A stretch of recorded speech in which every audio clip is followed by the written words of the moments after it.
Roll Extreme. Kasi ako, growing up, also, with Shake, hindi ko nag-legal siya, hindi naman lahat ng legal na papanood ko, pero talaga ang Shake, talagang pinapanood ko yan every year. I'm so happy na I have all these talented artists with me.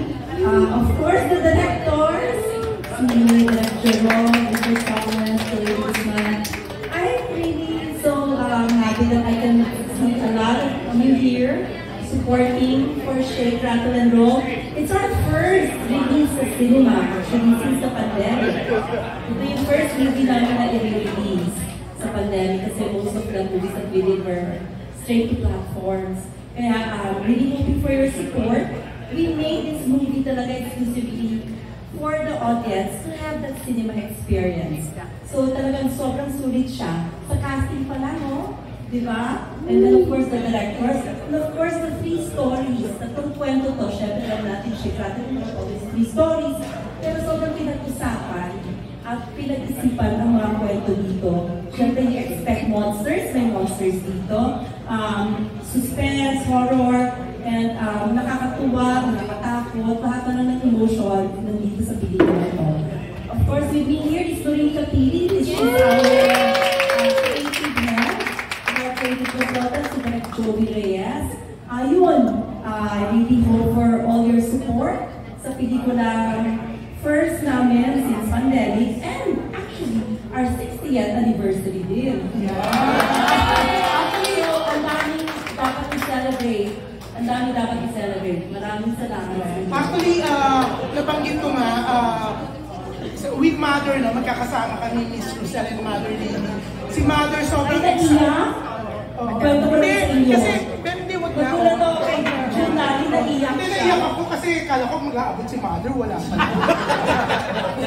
Tapos, naiyak ako nang pinilit yun na November 14 ang preso. November 15 po dapat to.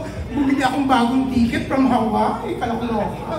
Pero hindi na ito totoo. Kasi binanggit ko nga kay Mother and Rosel na ang press people, actually, sila yung na-hurt, di ba? Ang dami na-hurt sa inyo, hindi pumasok sa... we're all expecting na papasok sa Metro Manila Film Festival kasi talaga naman nakasanayan natin. Sabi ko, na-hurt yung press, na-hurt yung mga nagmamahal kay Mother, kina Rosel sa Legal Films na sabi ko nga, hindi pa napagbigyan. Pero nakakatuwa na lahat tayo, sabi ko talaga sa kanila, sobrang natuwa si Mother na we're all willing to help promote Shake, Rattle and Roll Extreme. Kasi sa pagmamahal natin sa Legal, kay Mother Lily, kay Rosel na walang sawa naman talaga na nagpuproduce ng pelikula. Even during the pandemic, online sila, gumawa sila ng mga online shows, nakipag-collaborate sila with GMA7. And for that, Miss Rosel, talaga naman, dapat lang naman talaga kayong supportahan at mahalin. Kaya full support talaga kami sa Shake, Rattle and Roll Extreme. At nakakatuwa yung mga artista mo sa social media, sobrang grabe yung promotion. And di ba si Mother nga, si Mother talaga sobrang appreciated niya yun. Kung pwedeng nga lang siya nandito, pero syempre umiiwas na maraming tao, di ba?